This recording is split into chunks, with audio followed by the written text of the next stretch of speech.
Екінші курста ма, үшінші курста ма, осы мен колледжге сабаққа шалбар киіп келген тұғым. Сол кезде мен шалбарымды шешіп алған тұғын апайым. Сосын бүкіл студент маған қарап күлді, бәрі шалбарым шешіп алғаннан кейін. Колготкамен отқан тұғым, шалбардың ішіне колготка киген. Сол кезде маған апай қатты ұрысқан: не шалбар киіп келесің сен? Бәрі юбка киіп жүр ғой қасыңда деген кезде. Жылағым келіп, үйге барып мамаға айтып, соны жылап мамаға қатты ұрысқан. Сол есімде қатты қалып қойды енді.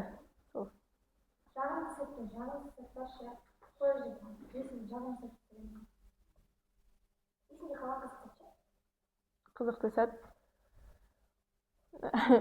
Короче, Аида екеуміз сабақ біткеннен кейін туалетке барамыз. Туалетте мен сол кезде Айшолпанмен ұрысып қалдым ба, сондай болып қырылып қалдым сабақта. Сосын Айшолпан туалетке барып, енді Аида екеуміз екі туалетте отырық қой, осылайынан туалетке шығып отырық. Одан кейін мен дейтін жыным келіп: Аида, білесің ба, Айшолпан мындай ұнамайды маған, кәдімгі тиісе береді деп, сондай айтып отқан ғой Айшолпан жамандап. Сөйтсе, былайынан екеуміз отырық қой, екі туалеттің ортамызда Айшолпан ғой. Мен де туалеттемін, не қылса дейді. Ойлап сол кезде ұялып қалдым.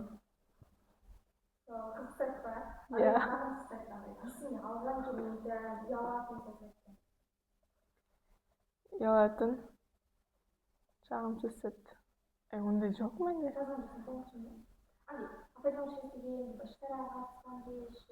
Жағымсыз сәт ма?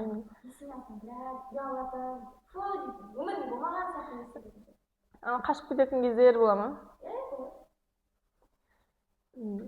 Бәріміз группамен ойласамыз, қашамыз деп, соңғы сабақтан қашамыз деп. Болмайды ғой ақыры сабақ деп, өтеудің кезі еще. Сосын группамен қашамыз деп айтамыз, одан кейін бәріміз қашып кетеміз. Бір-екі студент қалады енді осы жақта. Одан кейін мен деген маршрутқа мініп алғам, автобуспен, музыкамды қосып алғам, наушникпен. Үйге қайтып, уже үйге жетіп, уже кроватьыма жатайын деп жатқан кезде апай звондайды: қақтасың сен, неге кетіп қаласың деп. Кел тезірек жет дейді. Сосын қайтадан маршрутқа мініп, автобусқа мініп, қайтадан келгенмін колледжге. Жыным өтеше ыстық күнде, өтеу кезінде сол кез жағымсыз болды кәдімгідей.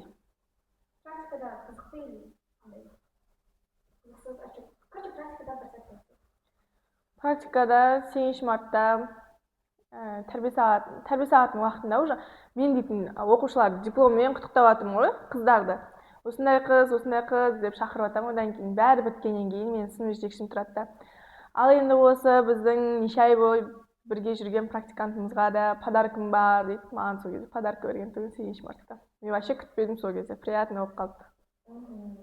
Енді кураторға не айтасың? Ондай жоқ қой. Кураторға мен үлкен алғысым білдірем. Осы 4 жыл бойы бізді жетектеп жүргеніне. Қандай өтініш айтам, апаймен кешігем, апай мындай деп, не істесем барлығына жылы жауап береді, я деп. Сол алғысымды айтам кураторға. Келесі жылы тобыңыз бізден де күштірек болсын, шуламайтын топ болсын, айтқан істейтін, белсенді болсын. Енді өзің кім көресің болашақта? Мен өзімді, негізі мен мұғалім болмаймын деп жүрген тұғым. Өткенде практикада жүргенде кеше мамамен сөйлескен кезде мен үмітімді ақтайсың ғой қызым деген жүрегім тиіп кетті да. Одан кейін болды, мен мұғалім боламын дедім ғой.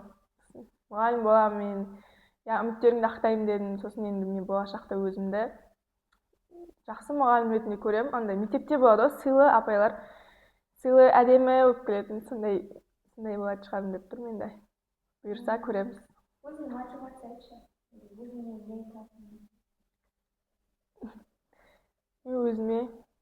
Мен қатты нервный болмауым керек. Ең бірінші, мен қатты нервный или біреу адамға жынданып тұрсам, бір адамға, сол адаммен именно бірдеңе болады жынданған.